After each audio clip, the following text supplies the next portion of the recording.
déjà, avant d'entreprendre quoi que ce soit, de regarder l'idée qu'il y a derrière tout ça. Est-ce que cette idée a des pattes pour marcher? Tout simplement. C'est-à-dire qu'une idée qui ne transforme rien, ni chez le client, ni chez les salariés, ni chez l'entrepreneur lui-même, ce n'est pas la peine de monter une entreprise.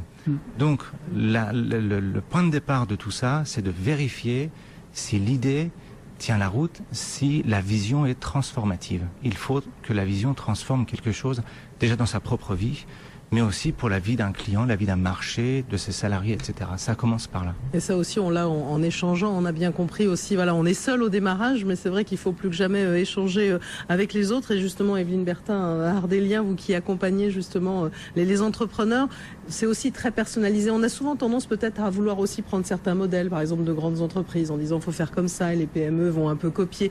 Il y a aussi beaucoup d'individualité aussi dans cette démarche. Oui, l'entrepreneur, c'est celui qui a un désir.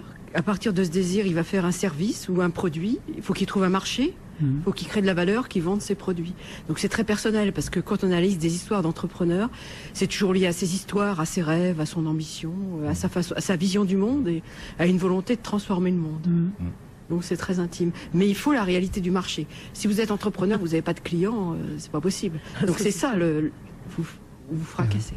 Oui. Mais justement, pour rebondir sur ce qui vient d'être dit, la crise, et puis arrêtons de parler de crise, de la vie en général, parce que voilà, la vie est faite de crises. Oui, on va passer par d'autres crises, ça c'est sûr. Et il y en aura d'autres, voilà, je crois qu'on peut le dire. C'est aussi un révélateur de changement de modèle. Ça accélère ces changements-là. Et justement, la création de valeur, la création d'entreprises, le fait de transformer quelque chose, ce gisement, il est dans les changements de modèle. Et si je prends quelques exemples, la façon de consommer les médias, on est ici dans un formidable exemple de cette lecture-là, a considérablement changé sur les dernières en très peu de temps, en une dizaine d'années, ça a vraiment évolué. Et bien sûr, ça a changé le modèle, ça a créé des drames, puisqu'il y a des sociétés, des titres qui ont disparu il n'y a pas si longtemps que ça. Et en revanche, ça a contribué totalement à réinventer un certain nombre d'autres façons. Vous en êtes BFM, BFM Business, Bimédia, typiquement. Voilà. Exactement. Et si je prends la même chose sur de la distribution, la distribution physique est loin d'être morte. Il y aura toujours ce contact-là, mais on la consomme pas du tout de la même façon maintenant qu'il y a Internet, un mobile, de l'Internet, etc., etc. Donc la crise, ça exacerbe les changements de modèle, et c'est à l'intérieur de ces changements de modèle qu'il y a la capacité de transformer. J'aime bien ce terme-là. Un entrepreneur, c'est un transformeur, quoi. Ouais. Donc il ne reste plus qu'à agir. On y reviendra après une dernière pause dans Paris d'avenir sur BFM Business. 21h, 22h, BFM Business, Paris d'avenir, Nathalie Croiset.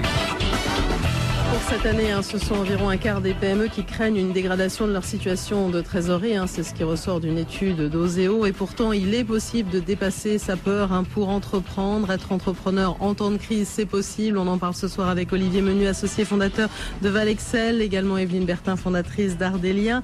Jean-Michel Néret, cofondateur de Full Booster. Et Ali Chariantian, directeur associé de Cantena. Justement, Ali Chariantian, comment vous voyez, c'est vrai que là, voilà, on est dans un climat d'élection où évidemment on parle un peu d'innovation entre les lignes. On demande quand même beaucoup de lisibilité aussi, je pense, pour pouvoir continuer à avancer et à innover en France. Lisibilité, vous savez, moi je parle uniquement pour moi-même, c'est-à-dire que en tant que PME, on est très très loin de la macroéconomie. C'est-à-dire, aujourd'hui, si je devais regarder les informations le matin, je me tire une balle dans la tête, je ne vais plus travailler, ça c'est clair. Pourtant, tout se passe. Alors, nous, on est aussi dans un secteur informatique. Cantena, c'est un secteur informatique relativement protégé. Il y a des logiciels de gestion très impactés par la crise. Ce n'est pas notre cas. Et quand je vais travailler aujourd'hui, je ne ressens pas tellement des effets très très violents de la crise. Donc, à la limite, ce qu'il faudrait, c'est oublier la macroéconomie dans une petite échelle, je dirais, à l'échelle d'une TPE, PME. Les choses se passent vraiment tout proche, c'est tout près.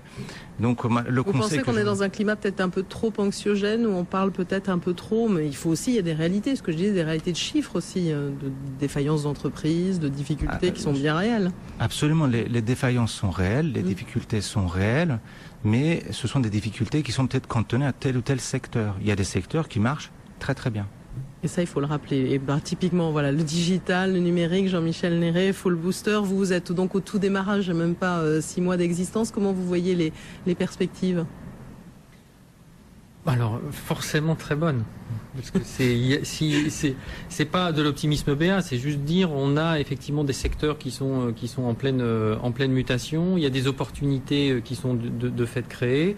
Et l'idée n'est certainement pas de nier le fait qu'il y a des PME qui sont dans la souffrance, que le business est dur, que voilà, tout ça est vrai. Mais une fois qu'on a dit ça, on se retrousse les manches et le matin, on va essayer de faire des choses et de réinventer des modèles et de trouver et d'accompagner. Moi, je vais vous dire, mon plaisir, moi, c'est de récupérer le matin des projets, des gens qui sont là et qui ont envie de faire bouger les choses et qui se disent, ok, ça va être dur. On sait bien que ça va pas se passer comme c'est prévu, mais on a envie d'y aller. Voilà, ça et on a envie d'être accompagné et on sait que le fait d'avoir à côté de nous des gens experts, ça va nous rassurer et ça va nous amener plus loin. Bon, on parlait quand même aussi de l'encadrement des pouvoirs publics, aussi de tout ce qui existe. Il faut aussi, comme je disais, aussi de la lisibilité. Par exemple, ce statut de jeune entreprise innovante qui a été un peu flottant, j'imagine que tout le monde a envie plus que jamais que ça soit maintenu et que ça se poursuive aussi. Alors ça, c'est absolument indispensable. C'est-à-dire après, il peut y avoir plusieurs types de dispositifs, mais s'il pouvait y avoir un tout petit peu de stabilité dans tout ça, ça nous permettrait à nous de nous y retrouver, ce qui est déjà pas simple. Mais alors, pour un entrepreneur aujourd'hui, pour le coup, il y en a. Je rebondis sur ce que vous disiez tout à l'heure. Les béquilles, des fois, il les voit comme intéressantes, mais avant qu'il les trouve, il a passé 3 mois. Donc et une fois qu'il a trouvé une façon de s'accrocher à un véhicule qui va l'aider, on dit non, mais finalement, c'est plus comme ça, et t'es plus éligible. Bon, voilà. Oui, c'est la même chose qu'on demande au niveau des impôts, au niveau de beaucoup de choses, de plus de visibilité possible. Et je suis totalement d'accord. Il y a du niveau macroéconomique et c'est absolument important de le cadrer, c'est important de le stabiliser. Puis après, il y a le niveau micro où, voilà, une fois on s'est adossé sur la macroéconomie, on fait surtout le business tous les jours, quoi. Evelyne Bertin, on a parlé de changement de modèle, on a parlé d'éducation. Vous qui suivez, on va dire, d'un aspect plus psychologique aussi, les entrepreneurs, peut-être aussi les éduquer aussi plus que jamais à la peur, au changement, à l'évolution constante. Tout à fait. Puis leur faire comprendre l'importance de la qualité des liens, ce qu'on peut développer, qualité des liens avec ses clients, avec ses collaborateurs, qualité des liens avec soi-même pour faire face à l'environnement qui est changeant. Le mot de crise va être un mot quasi permanent. Donc les dirigeants auront de plus en plus affaire à l'incertitude. Donc il faut pouvoir supporter l'incertitude. Donc il faut bien se connaître, il faut maîtriser ses peurs, traverser ses doutes. Mais tout ça, les dirigeants, ils arrivent à le faire avec un travail sur eux-mêmes ou en étant accompagnés. Cet aspect-là, Olivier Menu, alors justement, un peu dont on parlait, la réalité où finalement les entrepreneurs ont aussi les mains dans le cambouis, donc ils entendent, il y a cette réalité macroéconomique, ces annonces autour de l'Europe, la Grèce, ces incertitudes, mais il faut y aller tous les jours. Moi, j'ai les mêmes réactions que tous mes amis ici. Objectivement, je pense que quand on est dans une entreprise, PME, TPE, on est plus proche du micro que du macro. On est obligé de se mettre un bandeau sous les yeux. Il y a un philosophe qui disait que pour entreprendre, il faut avoir un bandeau sur les yeux. C'est pas complètement faux. Il faut également peut-être aussi l'avoir des fois sur les oreilles et ne pas tout entendre. Ce qui est intéressant au niveau des liens, je trouve que c'est un des grands paris d'aujourd'hui, au-delà du pari de l'entrepreneur individuel. Je pense qu'il y a un défi qui est lancé actuellement en société comme les nôtres, qui est un défi, je pense, sur lequel l'entrepreneur aura un grand rôle à jouer.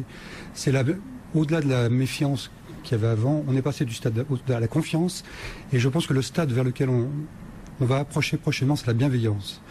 La bienveillance à l'autre, regarder effectivement plus près qui est son salarié, qui est son client, ce que vous disiez tout à l'heure très justement. Donc finalement, associé à la fameuse démarche durable, sociétale dont on parle de plus en plus, qui va être intégrée pour vous dans une entreprise. Je pense que c'est un enjeu fantastique qui donne beaucoup de joie, d'ailleurs quand on y réfléchit. C'est pas du tout triste. Remettre de l'humain dans l'entreprise. Oui. Remettre, oui, c'est en mettre déjà, et c'est beaucoup de choses. Et je pense que c'est un défi fantastique pour les entrepreneurs d'aujourd'hui. Oui. Et la confiance, ça se construit. Evelyne Bertin, oui. Donc ça demande du temps, c'est des allers-retours, c'est des validations. Mais c'est quelque chose de passionnant. C'est passionnant. C'est passionnant, des changements de modèle, on a bien compris. On peut entreprendre en temps de crise. Et d'ailleurs, quand on va regarder de près, il y a certaines entreprises qui sont créées, même comme Microsoft, Apple, dans des années qui étaient difficiles. Il y avait le choc pétrolier. Et il y a plein de grands noms aussi qui sont nés dans des moments difficiles. Donc finalement, comme on l'a dit, les crises ont été traversées les unes après les autres. Mais finalement, entreprendre, on continue plus que jamais. Et c'est ce qu'on a encore prouvé ce soir dans Paris d'Avenir. Merci à tous les quatre d'être venus sur BFM Business. On se retrouvera toujours en direct demain à 21h. Savez-vous que le secteur de